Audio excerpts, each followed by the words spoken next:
face. You saw the look on my heart to get out of this place. I seen something I've never seen before. When you put on the pineapple, we couldn't be friends anymore. Pineapple blossoms.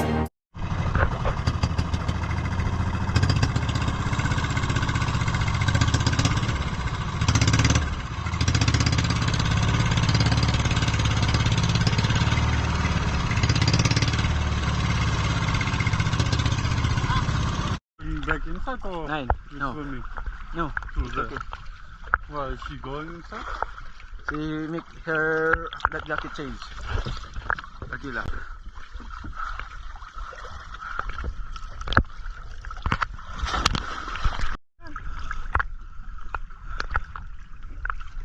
Tobias. Alles gut? I'm afraid of Jack. No shark here. Crocodile? Tobias is here. Bantayan Island. Lot, yung masoya ni Lot. Lot. Oh? Pakita ingon, misil. Sikad lang. Sikad lang. Lihat yung kail.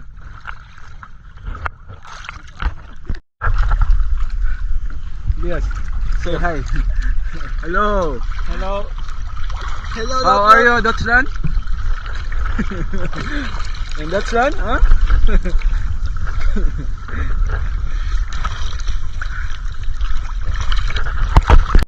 Guys, tingnan ninyo. Look at that. Ang ganda ng weather namin dito sa Germany ngayon. Itong week na to, napakaganda ng weather dahil maaraw siya. Pero malamig. Pero okay lang yan. Basta hindi lang umuulan, hindi nag-snow. Yan ang talagang pinakaayaw ko dito pag winter. Ulan, snow. Okay lang yung snow, pero paminsan-minsan lang. Itong ganito, ganda ng weather. Kahit malamig, basta makapal na yung suot mo, masarap maglakad-lakad at fresh air. Tas, vitamin D. Oh, ayan. Thank you, Lord. Ang aga po ni Martin kanina na grocery. Dahil naubusan na kami ng prutas dito. Dami nang binili niya na apple, oh. Siguro 2 kilo to, 3 kilo. Tingnan natin. 2 kilo. Masarap ito siya eh. Itong brand ng apple na to, no? O itong klase ng apple. Masarap to siya. Ito sa Germany eh. Sobrang, siya, matamis at, crunchy ba? Crunchy daw. Sana all. Ito din, mga pangbaon ni Fiona sa kanyang Hindi talaga pwede mabusan kami ng prutas dito. Ito talaga yung makita ng prutas dito palagi sa amin. Itong apple at orange at banana. At saka grapes. Gusto din niya ni Fiona. Yung strawberry, hindi masyado mahilig si Fiona. Pero si Michelle, grabe. Sobrang paborito yan noon. Si Philip lang ang masyadong hindi mahilig sa prutas. Kumakain naman siya, pero hindi talaga yung pareha ka Fiona ba na halos, araw-araw talaga yan siya kumakain. Yung cute naman ito. Ang dami nilang Hello Kitty ba? Ang cute. Pwede kasya kay Fiona. Pang maliit na bata. Sayang. Ito maganda pang tulog. Kaya lang maliit siya. Ang kasya kay Fiona dahil. Ang cute. Ang kasya nito kay Fiona. Meron pang isa hindi ko ito nakita. Try natin ito.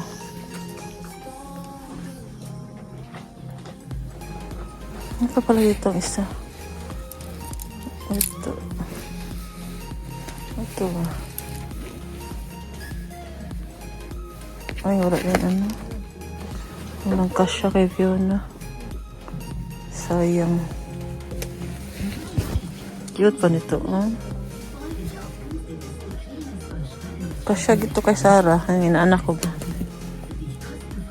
Ang daming maganda. Ang ganito, Valentine's Day ba?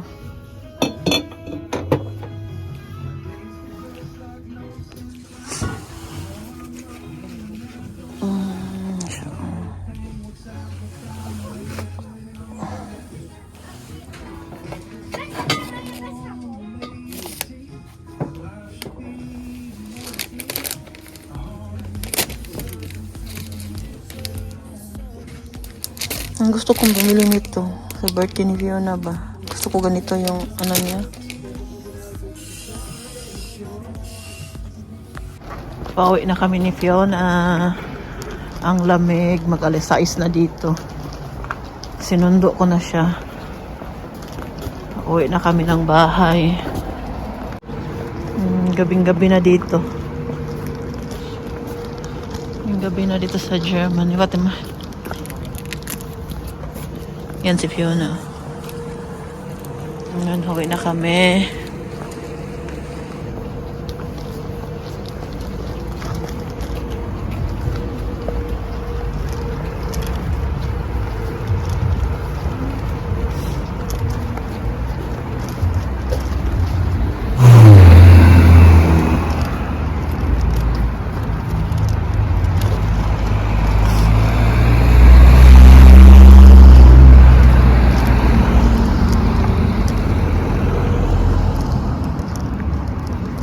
Kami sasakay ni Fiona dahil doon sa malapit sa Rossmann, ano na siya, may inayos doon na daan, kaya hindi pwede makapasok ang bus doon. Hindi po yan nakam pagkum auto na po din.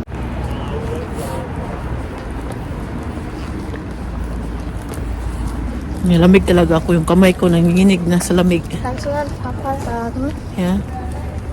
wenn er wieder Prüfung hat? Der hat immer zwei Feinde.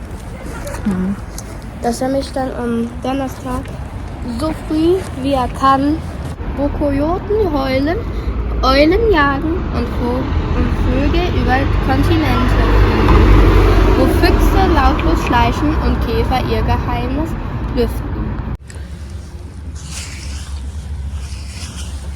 Fiona? Hello.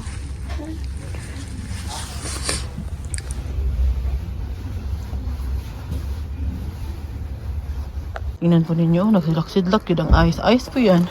Nein, Mama, das sind die Ameisen, die Fotos von uns machen. Madulas siya. Tingnan po ninyo, oh. Kumikintab. Parang diamond.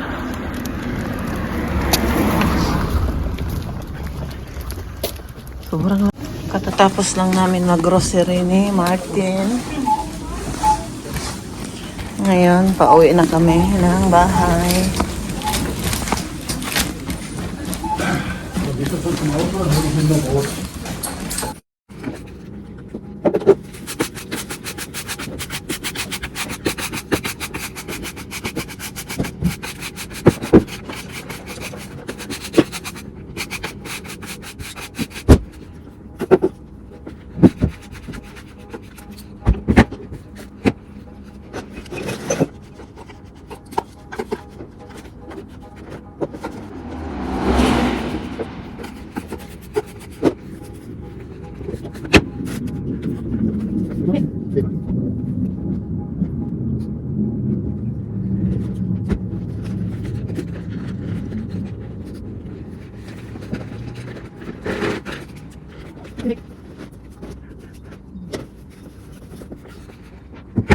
Oh, may nabili na naman siya, oh. Tay mo. Yan ang kina-adika ni Fiona ngayon. Sa basistas, ligamis. Ja, Legamis, always by your side, life is better with you. Oh, say mo. Für Valentinstag. Oh, yan yung ano niya siya, ballpen eh. Ja, Ballpen o pencil? erasable gel pens. Ah, erasable. Say mo. Ano pala siya, ballpen. Tapos pwede siya ma-erase niya. Ja, erasable. Erasable, ya. Ano man? Ang lamig, oy. Yung sipon ko ba tumutulo dahil sa lamig. Uwi na kami ng bahay. Ganda ng view sa likod ko, oh. Hindi ba kayo maano sa view dyan? Paakyat na tayo sa bundok. Paakyat. Bundok talaga. At aakyat tayo. Ay, yun ako. Pena. Sa kaloy. Hi. Kapoy ko, ina. Kapoy ko, eh. Ina, kapoy ka.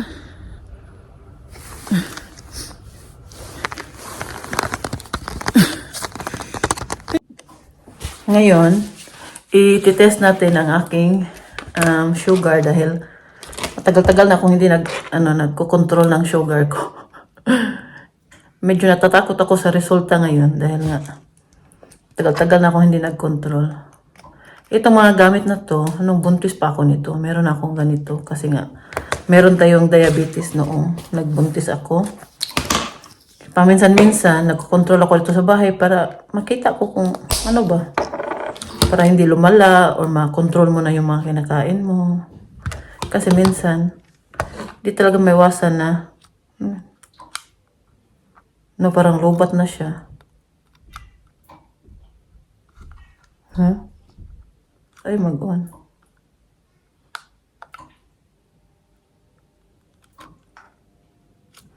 Ay, mag-on. Napalitan ko na siya ng battery. Guten Tag, bitte entspannen Sie sich während der Messung. Die Raumtemperatur beträgt 16,1 Grad Celsius. Bitte tragen Sie das Blut am oberen Ende des Teststreifens auf. Tingnan natin yung result. Der Blutzuckerwert beträgt 96 Milligramm pro Deziliter.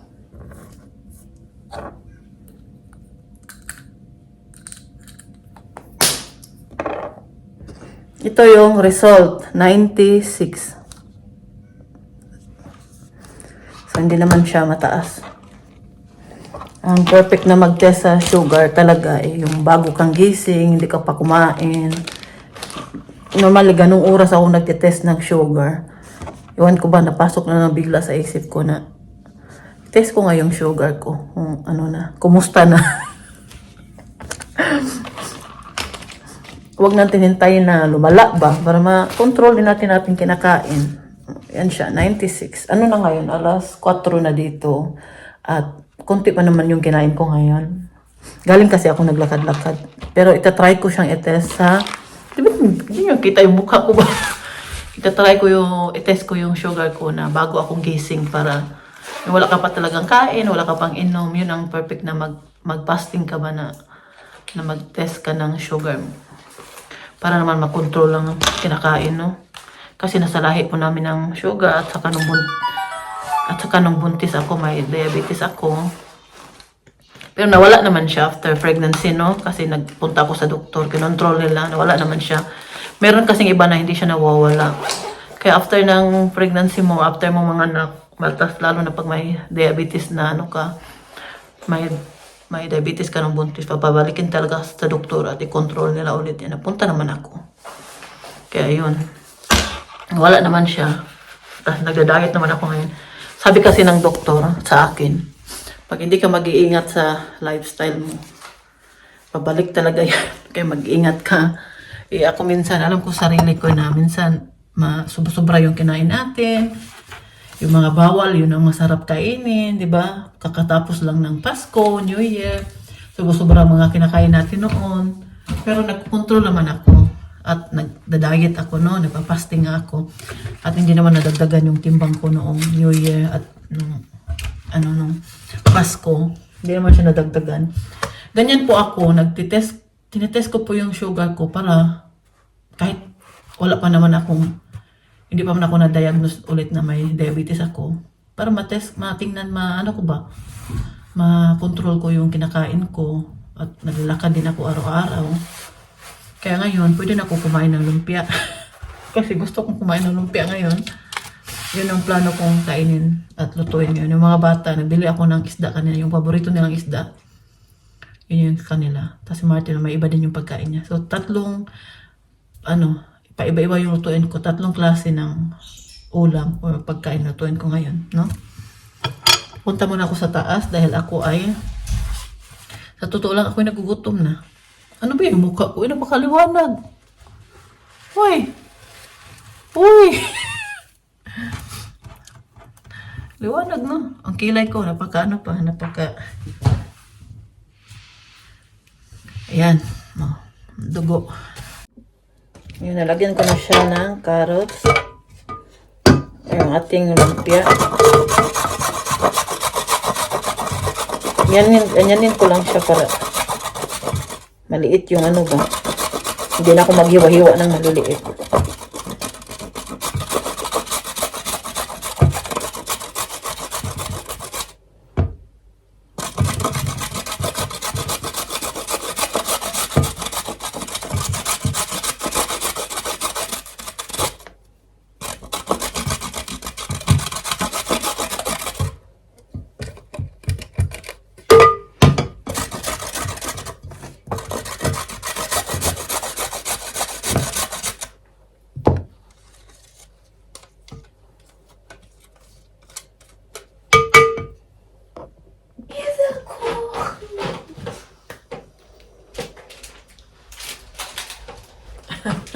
Magluto na tayo ngayon ng lumpia. Ay magbalot ba?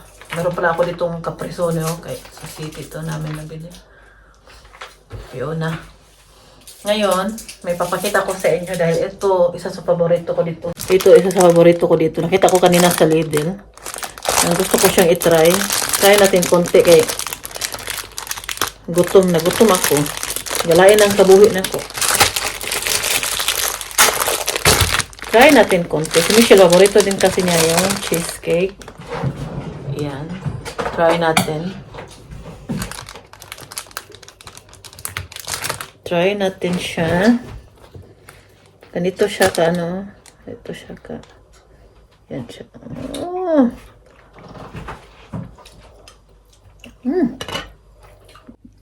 Naluto na yung lumpia natin. Mga 35 lang na nagawa ko na ganito. Ito na siya. Kita ko sa inyo. Alam niyo, bago napunta si Raquel sa Pilipinas, gustong-gusto ko na talaga kumain ng lumpia. Iwan ko ba? Ngayon, hindi ko na natiis. Nagluto na talaga ako. Natatapos ko lang magluto. Kain lang ako konti. At magluluto na din ako ng yung perituhin ko yung isda na nabili ko para sa mga anak ko. Kain si Michelle. Kami dalawang Michelle lang kakain ito. At si Philip at si Fiona yung isda. At si Martin, gagawan ko din siya ng pagkain niya. Kain muna ako. Fly away with me. Come and fly away with me. Come and fly. Ito na ang isda ko, Michelle. Dorado. Luto na po ang isda. Binigyan ko na si Fiona. Kakain po sila ng isda, pero itong isda lang din yung kinakain nila. Si Philip at si Fiona, silang dalawa. Pero si Michelle, kumakain naman minsan-minsan na yung ibang klase ng isda. Pero ito, si Fiona at si Philip, ito lang talaga yung kinakain nila. Dorado. At prito lang din yung gusto nila. Crispy. Kumain na si Fiona. Ayan. Ngayon, nandito ako sa kwarto ni Uma dahil pinapakain ko po siya ngayon ng tinapay.